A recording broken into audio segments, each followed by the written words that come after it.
Welcome to Sweden in Transition, the podcast that meets change makers in Sweden. I am Sonia Leman and today I meet LindsayBryson. Lindsay has been working for MSF for almost 20 years in various roles and locations, mainly in Africa, Ethiopia, Haiti, Congo, and is now based in Stockholm. Médecins Sans Frontières, MSF, known internationally as Doctors Without Borders, was founded 50 years ago in France by a group of journalists and doctors. And this NGO is now a worldwide movement of nearly 65,000 people. It provides medical assistance to people affected by conflict, epidemics, disasters, or exclusion from healthcare. We recorded this episode just before the war started in Ukraine. Since the fighting broke out, MSF's team have been working around the clock to meet urgent needs. Getting the right medical supply at the right place, preparing staff for large influx of injured people, but also looking at the needs of the thousands of people who have fled the fighting, starting mobile clinics to provide basic medical care. Now I leave you with this initial episode as this particular context makes it even more interesting. We spoke about the principles that govern humanitarian work, specifically how MSF maintains its independence. We also talked about the humanitarian crises around the globe and their colonial and post-colonial origins, and how they are impacted by climate change. Hi Lindsay, welcome. Hi Sonia, thank you so much for having me. Well, it's great to see you, especially face-to-face for this conversation. I'll start with my usual question. The podcast is called Sweden in Transition. What does the word transition mean for you? When I think about transition and reimagining the humanitarian space, I think a lot about the structural power imbalances and the concept of the white savior. I think the impression that is generally put out in the world is that a humanitarian is someone who comes from the north, from the west, who comes with power and knowledge and skills and just sort of brings this into another country and help the poor and the uneducated and the vulnerable. But I think I don't find that relevant anymore. Of course, there is a system where we're trying to support populations, but I think we need to flip this around more. And I know as an organization, we're really working on this to try to engage much more thoughtfully, much more constructively with the people in the countries where we're working, that we try as best as possible to not work outside of the systems, to try to work with national governments and ministries of health and local communities, to really try to understand the problems through the eyes of those patients and of those populations. It's very interesting. Before we started recording, you mentioned how the situation and the difficulties have actually a long history. Can you develop that a little bit? I mean, I certainly don't consider myself an expert in the area, but I mean, I think for people who understand a little bit about the colonial history and how governments, kingdoms of various European countries, how they took over and colonized many of these countries where we now work, did not, let's say, allow for a strong government to come out of this. And even in the post-colonial era where they were hands-off, but really still very hands-on and driving the directives and the strategies of particular countries, thinking about the resources that have been taken from so many different countries in Africa in particular, I'm thinking about, which means that they don't have the resources. They did not invest adequately. They didn't have the systems. They were governed by very inadequate people who were backed by foreign forces, but it all plays into, of course, a country should be able to manage this. Of course, a country like the DRC, Democratic Republic of the Congo, they have massive resources, but their infrastructure is so weak, and this is really linked to years of civil war and civil unrest and a population that has virtually no access to health, no access to education. So how do you improve society within that context? And it becomes this horrible vicious circle. And I think it's a real struggle for anyone to come out of that. We can mention colonial history, but also the economic system, how it works today. A lot of industries have invested in those countries, not giving them the means to develop themselves. Well, again, I guess the power imbalance, right? So a foreign company is giving rights to a mining in a particular country, and then they get a huge proportion of the profits from the extractions from those companies, and very little ends up actually going back to the population of those countries. Why can't a country do that extraction themselves? Why can't we actually be going in and saying, well, why don't we pay your workers the same as we'd pay our workers? So again, it's always that imbalance. I mean, we buy the whole clothing industry, right? To go completely off track, the whole clothing, it's the same thing, right? We outsource the labor, we pay people very low rates, and then we get our nice clothing. Again, invest in the population and be able to educate them so that they can rise. If you can become a strong nurse or a strong doctor, if you can become a lawyer, you need that certain echelon of a country to be able to govern it appropriately. And I think there's just many examples throughout the way of where you see that just wasn't ever adequately implemented. It's not worthwhile anymore having a factory in a developing country if these countries start to have the same wages. So it's like our whole globalized capitalist system kind of need exactly. the inequality to remain. Yeah, exactly. Wow, that was a start. That was a start. Before we start speaking about MSF, I'd like to know more about your own journey. I mean, I started training as a nurse without necessarily the intention to work in the humanitarian sphere.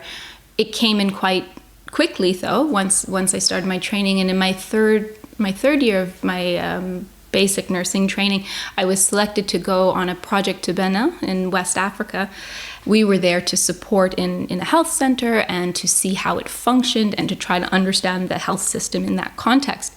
And it was through that first experience, which was definitely more on the developmental side, though I think at the time I probably didn't get the distinction between humanitarianism and development, but it really kind of triggered me to see that I could actually use my skills as a nurse for a broader purpose. Yeah, you mentioned the distinction between humanitarian and development. Yeah, I mean, I think the easy answer humanitarian is in a bit more of an emergency setting. There's a bit more nuance to it, but it will be in a setting where you've got a refugee influx or a nutritional crisis or some form of disaster, and you will go in. In theory, it is a more short-lived intervention. In practice, though, that's not really the case because we are seeing globally just so many protracted crises that still require a more humanitarian approach. It's not about fixing the system. It's about addressing the needs in the moment. So a development program will look at much more longer term sustainability of activities within that environment. So you'll see lots of development programs around education. How do you improve the education system? How do you help farmers plant appropriate seeds, or how do you upscale their tools, or how do you look at longer term water and sanitation structures? So for me, the easy answer is emergency and non-emergency, or shorter term and longer term. And development is really the idea of giving them the tools to address the issue. The tools and the knowledge. It's not giving fish, but teaching how to fish. Yeah. And what were the highlights during your time on the field? Yeah. I found this one hard because I struggle with centering myself in that narrative, because I feel like the work is, obviously I do get something out of it, but it's not about that. It's about what I'm able to provide in terms of the work that we do. But I do think that for me, what I felt so absolutely privileged is meeting so many different people from so many different cultural contexts, from different socioeconomic groups, from different religious groups, from just different people who had lived just incredibly different lives from me, and that we all end up working in the same location. So I think learning how to step back, how to look at a situation, trying to look at a situation through someone else's perspective and how they're analyzing a situation. It also has given me some space to have more humility. Those interactions with different people has broadened my horizon enormously. And I think more micro level, I think working in in nutrition crisis has been incredibly interesting for me. It's very complex medical interventions that are required when you're dealing with malnourished people. But what I found amazing was that you have often what appears to be miraculous of results that you think, wow, this person is walking out of here, and it's incredible. But at the same time, we haven't changed the context from where they came from. So if the rains didn't come and the crops failed and there's no food on the market, you've healed a person, but then you've sent them back out into that. And while, of course, there's a broader humanitarian and development system who will try to be stepping in to make various foods available, it of course is never perfect. So I think that's a bit of a double-edged sword in terms of seeing how you can help people recover, but then the context hasn't changed, and that's difficult. Yeah. How does it feel when you leave a country and the situation is still urgent and dramatic? We rarely do. That's a bit the problem, actually. I mean, I think when we talk about some of the countries that we work in, we say it's a humanitarian crisis, but a place like the DRC, I mean, we've been in DRC for years and years and years. The same with Sudan and South Sudan, Afghanistan as well. I mean, these are all contexts where we go in and you think, again, short-term intervention, but the context doesn't necessarily allow for that, for us to pull out necessarily. I think in places where I've seen that we have stepped out, so maybe not within a whole country, but maybe within a section of a country, so one program, it's been when I think we've been really good at the start of engaging with local partners, because then right from the beginning, you're able to include others who are there longer term, giving them some ownership, giving them some responsibility so that we can kind of, okay, now things are calmer. We don't need to be here and we can pull out. To illustrate, can you tell us the different countries where you were and what the mission was about? Ooh. So my very first experience with MSF was in Congo, Brazzaville. And there we were what's called a vertical program. So we were focused on one disease. We were focused on just one disease called sleeping sickness. My second mission was to Burundi, and in Burundi we were setting up a maternal and child health program. After Burundi, I went to Chad, and in Chad we were working in a refugee context, so that was Sudanese refugees. It was also my first experience in an acute malnutrition setting.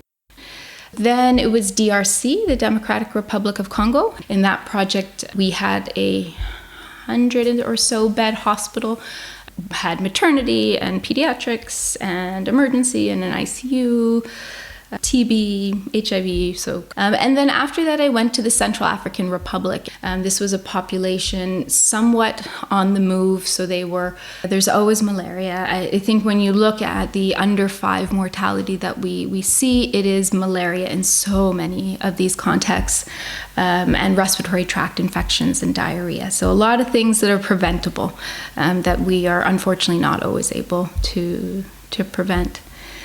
And then after CAR, I don't know if we go into the more personal side, I met Oliver, my husband, in CAR, and then we moved to Canada, we had our children, and then 3 years later we went to Haiti, and Haiti was what did we do in Haiti? Haiti was an emergency obstetric hospital. So this was actually a very different thing. This was based in an urban center. So most of my past experience had been very much rural, very much smaller, spread out, but smaller populations. And this was very much focused on emergency maternal health care, which was in very high need. Unfortunately, Haiti has had a very long history of colonization, though they are the first, slave country to win, let's say, their independence, having fought a war against France, and they won that war, but they ended up paying reparations for many, many hundreds of years back to France, huge sums of money that they paid to France to not be recolonized. Wow, I didn't know that. Yeah, it's quite a shocking history, actually, that part of it. But even in more recent history, I mean, they've been, they have had dictator after dictator, they have had coup after coup. And environmental disasters. Exactly. Yeah. And then, of course, the cholera outbreak after the earthquake in 2010. I mean, just so many things that just bam, bam, bam, that I don't know how they'll ever really properly recover. They lost so many people. They lost so many healthcare workers. They lost so much of their healthcare structure. And of course, it wasn't perfect beforehand. So it's not that a whole perfect structure fell apart. It's that a very weak structure became weaker. And yeah, it just left the people in a very vulnerable position, vulnerable to a major outbreak of cholera, which claimed tens of thousands of lives in the aftermath of. And then after Haiti, Ethiopia, and our focus was more on the refugees who were coming in from South Sudan.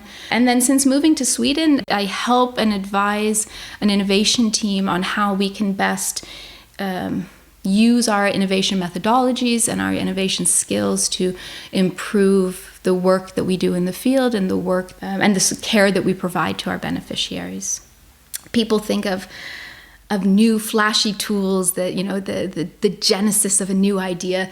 It's often figuring out how to implement an existing tool into a humanitarian context. So it becomes much more about process innovation. And all that within MSF. Can you tell us what is specific about this organization? This was our 50-year anniversary. It was a celebration, of course, for all the work that has been done and the things that we've been able to achieve, but also, I think, a moment of really deep reflection of why we needed to be there.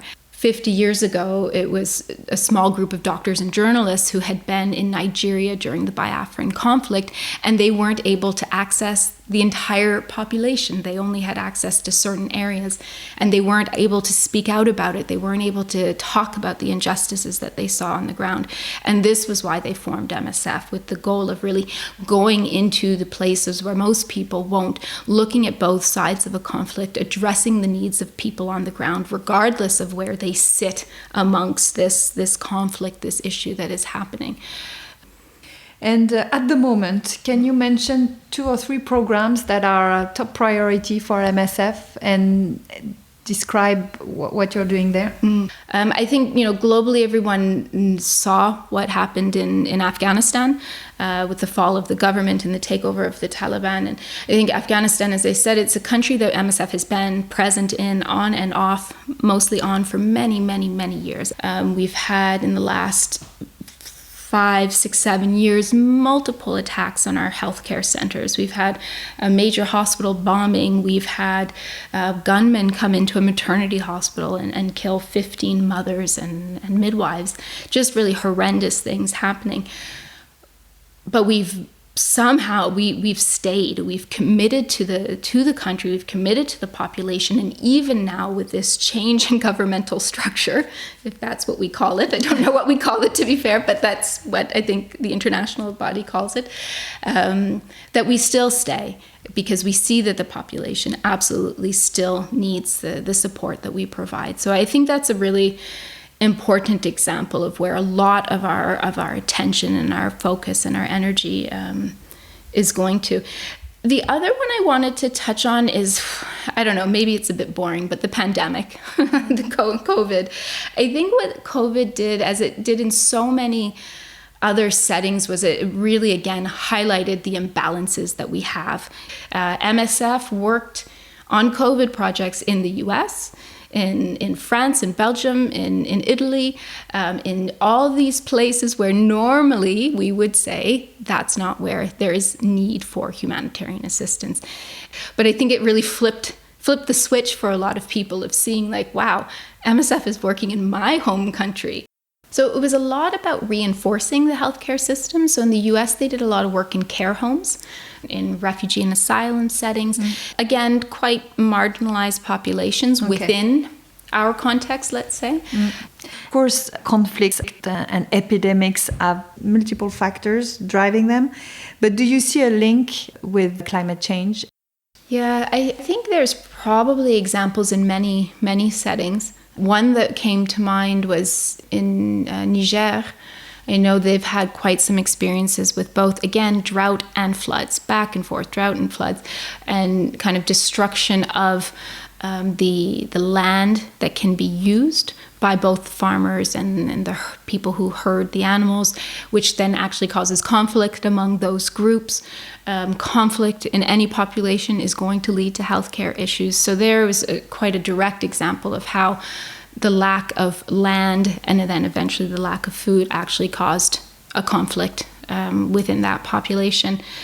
Another issue, natural disasters. I think natural disasters, while MSF won't formally say we think this particular natural disaster is linked to climate change, because that we don't feel is within our scope of expertise, but we certainly are responding to what feels like more and more natural disasters around the world.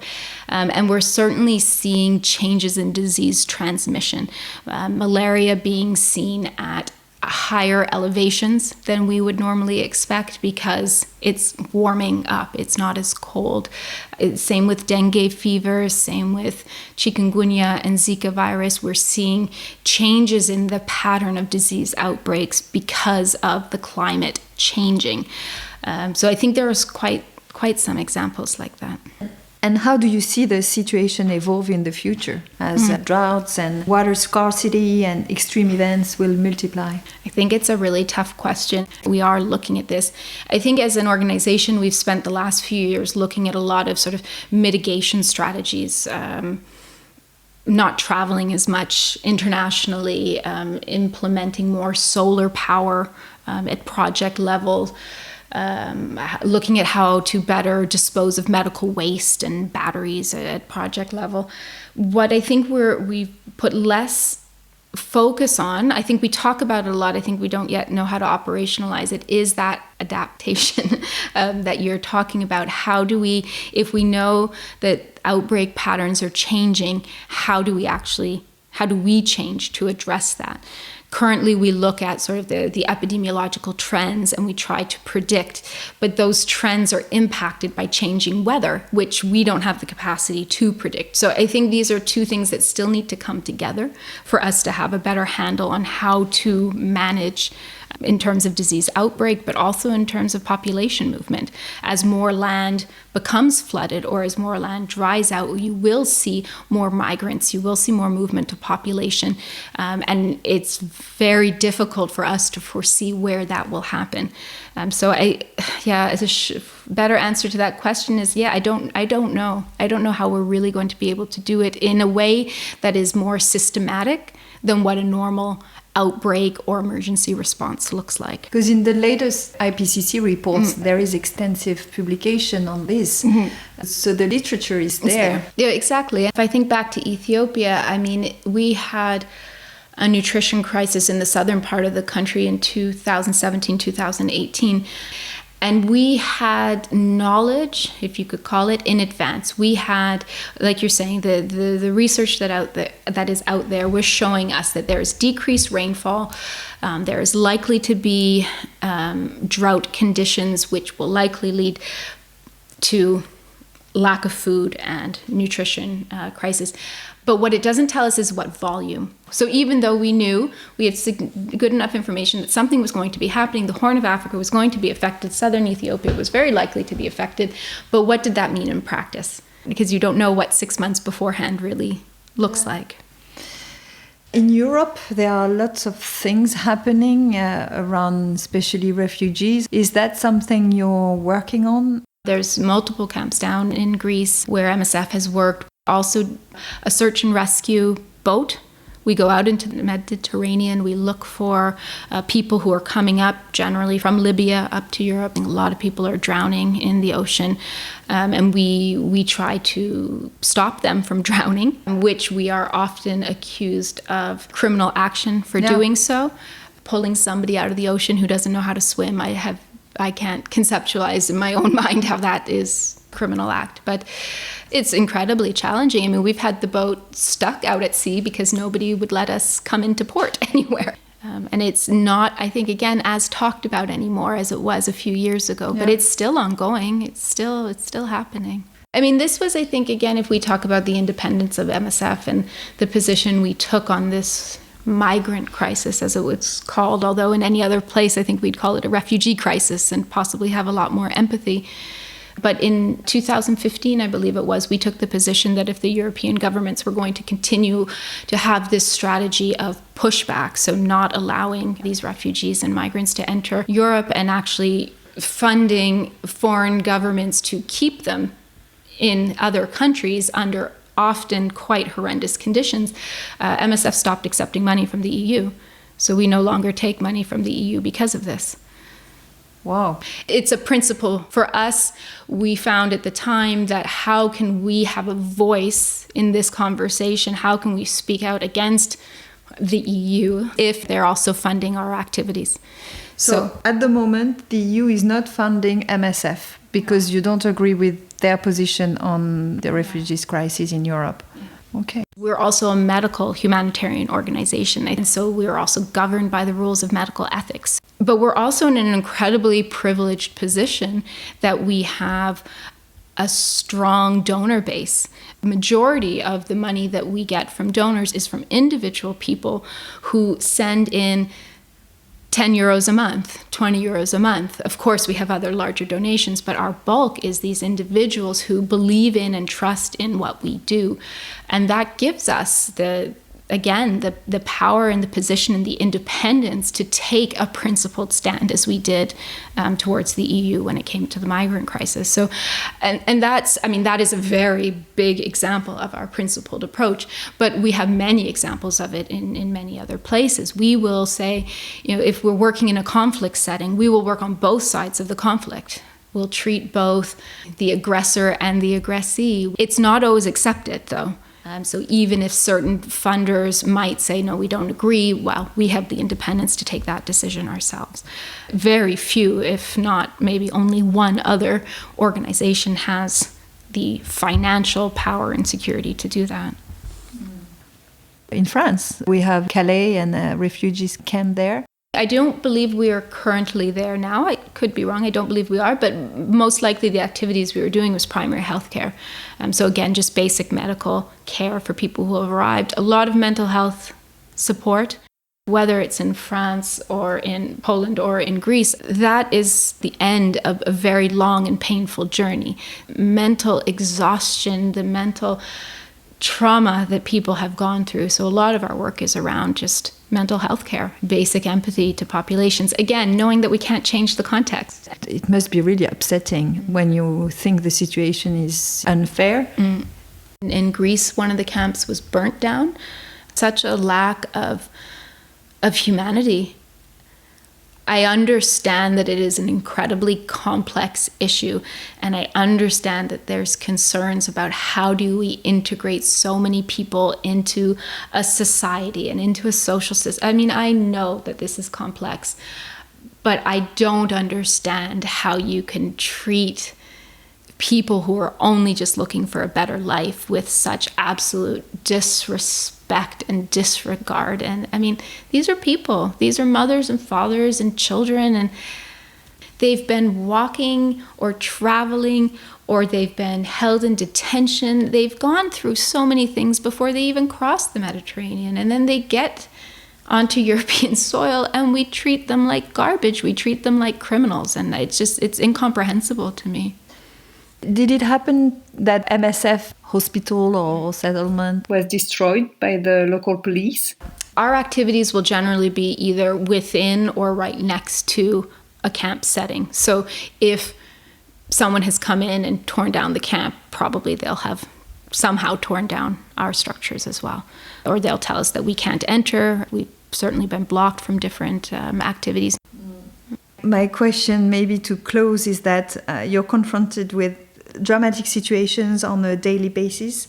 How do you manage the sorrow or the frustrations? Or I'm sure there must be a genetic component. I'm very pragmatic. I'm very much seeing that if there is a little bit of good, then that is also very good. I started my career in nursing, working in oncology, pediatric oncology. So I took care of many children with cancer. Whatever the outcome in the end, I've been with them on that journey, and I've been able to improve that journey. So for me, that was always something that was obviously very difficult and obviously in many cases very heartbreaking, but I think you still get a strength from that, of knowing that you helped a person through that process. And I see it the same with the humanitarian context.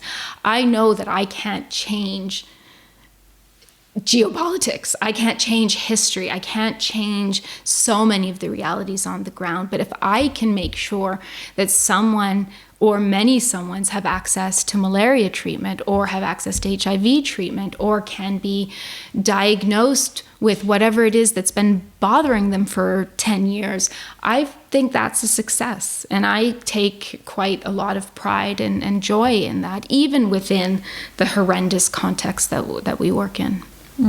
Yeah. Looking at, again, climate change and the biodiversity crisis, and how do you see the future? I think we have to stay optimistic, but I also think we shouldn't just sit back and observe, right? I think we should be taking action where we can take action, where we have the skills and the experience to affect some form of change. I hate it when we get into those, circular discussions about how crappy everything is, and this is bad, and this is blah, blah, blah. But people don't take action to change it. Like, well, stop complaining and do something about it. And for everyone, it will be different, right? I wouldn't think that everybody is suited to the type of work that I do. In the same way, I'm certainly not suited for many other types of work. And we all should be playing to our strengths, but all to be looking at what can we do to improve the situation in the world. Great. Well, it was very nice meeting you, and I loved this conversation. Thank you so much, Lindsay. Well, thank you very much.